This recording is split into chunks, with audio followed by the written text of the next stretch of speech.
Notre correspondant au Mali, Mohamed Danyoko, est en direct de Bamako avec nous. Mohamed, bonjour.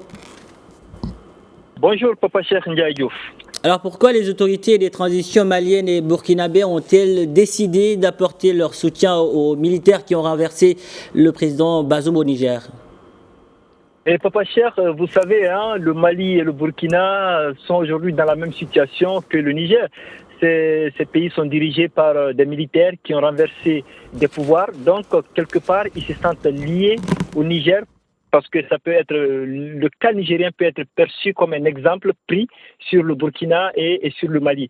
Et pour revenir au Mali, il faut dire que les autorités de la transition malienne n'étaient pas en odeur de sainteté avec le président Bazoum, parce que Bazoum, on se souvient, a fait des déclarations musclées à l'encontre du Mali. Les autorités maliennes, à leur tour, ont répliqué et c'était des échanges qui étaient très, très musclés. Et donc, aujourd'hui, les autorités maliennes, avec le renversement de Bazoum, se disent que ceux-là qui l'ont renversé sont certainement avec eux et se voient quelque part dans l'obligation de soutenir ceux-là qui sont aujourd'hui au pouvoir au Niger. N'est-ce pas aussi une manière pour Ouagadougou et Bamako de mettre la pression sur la communauté économique des États de l'Afrique de l'Ouest? Et forcément, c'est le cas. Dans le communiqué conjoint entre du Mali et du Burkina, on peut même le lire expressement, c'est dit que si la CEDEAO, en tout cas, passait à l'offensive, en tout cas de façon militaire, le Mali et le Burkina vont se retirer de la CEDEAO. Donc, ce n'est même pas voilé, c'est flagrant, c'est dit. Et donc, aujourd'hui, c'est une pression qui est mise aujourd'hui sur la CEDEAO. Quand on sait quelque part, la CEDEAO aussi est un peu chahutée, que ce soit par les peuples, que ce soit par les populations. La CEDEAO aujourd'hui joue sa crédibilité quelque part au Niger et l'issue de ce qui va se passer dans les jours à venir, parce que l'ultimatum prend fin le samedi.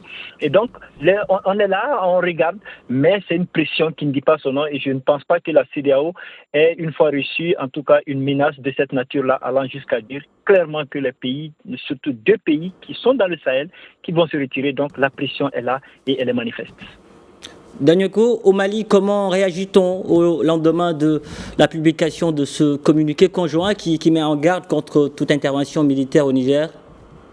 Et d'emblée, pour prendre le pouls, en tout cas, de la population, des réactions par rapport à ça, il faut aller sur la toile et sur les réseaux sociaux depuis ce communiqué. Et clairement, ça ne fait pas l'unanimité. Beaucoup de Maliens, en tout cas, ne comprennent pas, d'accord, que les autorités veuillent aller, n'est-ce pas, au combat contre la CEDEAO et tout ce qui s'ensuit pour protéger le Niger, alors que le Mali, selon eux, a ses propres problèmes, notamment le terrorisme, les populations qui font encore face à des attaques. Et aujourd'hui, pour ces gens-là qui ne sont pas d'accord avec cette position des autorités, c'est que l'armée doit plutôt concentrer ses efforts sur la sécurisation des Maliens, sur la sécurisation des zones encore sous contrôle des forces terroristes, au lieu d'aller. Et de l'autre côté, il y a ceux-là qui pensent que, oui, l'armée malienne, les autorités ont tout à fait le droit de protéger Tchani, le général Tchani et ses hommes, parce que Bazoum, ou en tout cas une force qui va intervenir au Niger, va forcément avoir des conséquences sur le Sahel malien et in fine, ça va atteindre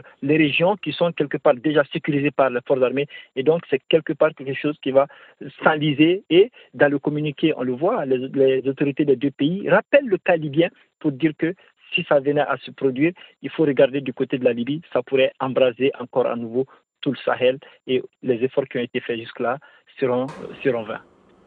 Mohamed Danyoko, merci pour toutes ces précisions. Je rappelle que vous êtes notre correspondant au Mali. Merci.